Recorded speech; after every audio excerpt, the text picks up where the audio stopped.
I'd be fine being, living the monastic life.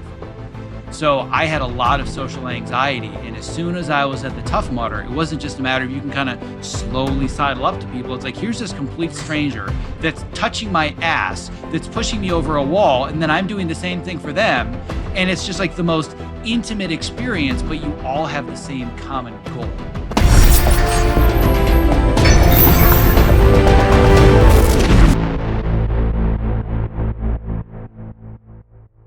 Specifically, I've heard many stories about people that were in the military for a short period of time and their duty is over and they're discharged, and all of a sudden they have civilian life, and it's just like living in a foreign world.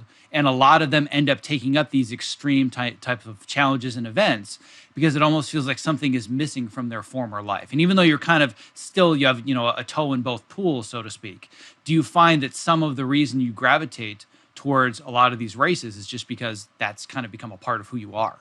Yeah, 100%. So as the longer you're in the military, the farther away from the front lines you get. So you end up sitting behind a desk. I mostly sit behind a desk. I got a lot of cool pictures from the last 15 or so years where I'm doing all this cool stuff.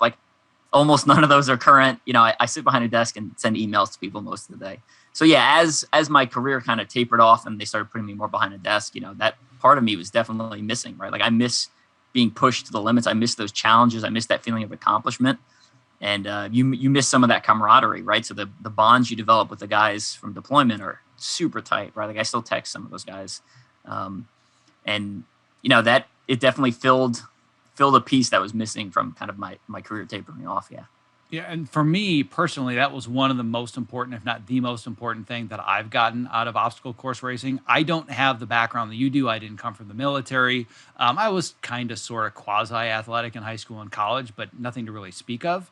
And then entered the professional world and basically sat behind a desk for 16 hours a day and worked long hours. So there's nothing driving me to do this thing until basically my sister said, hey, we should do this crazy thing called the Tough Mudder. I'm like, okay, whatever. And it put the fear of God in me enough to do P90X and get myself in shape.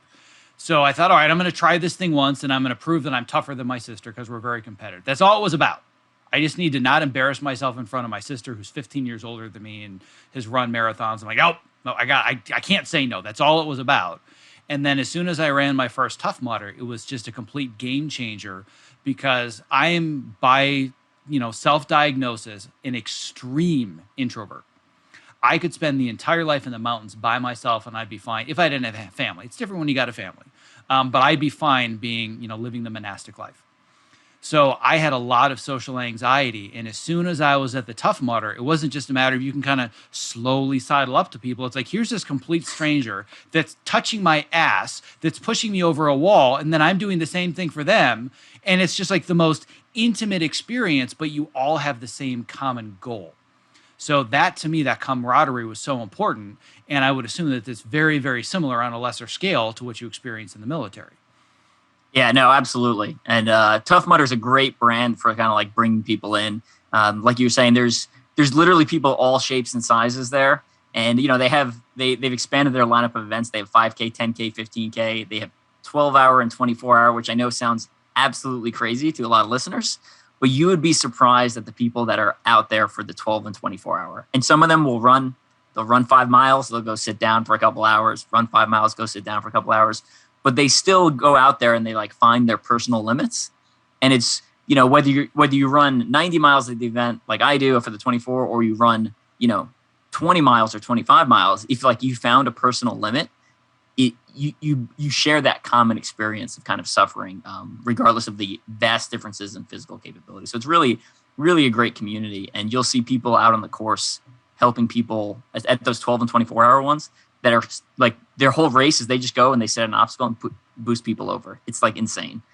So yeah, and I found that that's actually one of the things that I enjoy the most now. The last race that I did, the last Tough Mudder, that I basically went because Sean Corvell made me. So Sean is a recent guest on the podcast. We'll put a link to that episode. But when I was recording with him, he's like, I'm going to see you in LA on Saturday. I'm like, what? He's like, yeah, there's a Tough Mudder. You better be there. I'm like, okay, fine. He's like, I'm handing you the microphone. And he ended up handing me the microphone, and I did his motivational speech totally impromptu on the fly. But I wasn't in a state of mind at that race where it was, I'm going to be my best and I'm going to run it and I'm going to do every single obstacle perfectly. It was more a matter of, well, I'm here.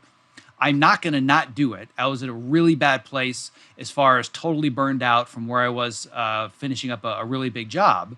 So I thought, what if I just make today about helping other people? And the person I ran the race with, we just did that. We just hung out at an obstacle and helped people over the wall or under the fence or whatever it was. It's probably the best race I've ever had. Because what I love is seeing that look on somebody's face when they say they can't do something. And then all of a sudden they're like, oh, wait, I just did the thing that I said I couldn't do 2 minutes ago.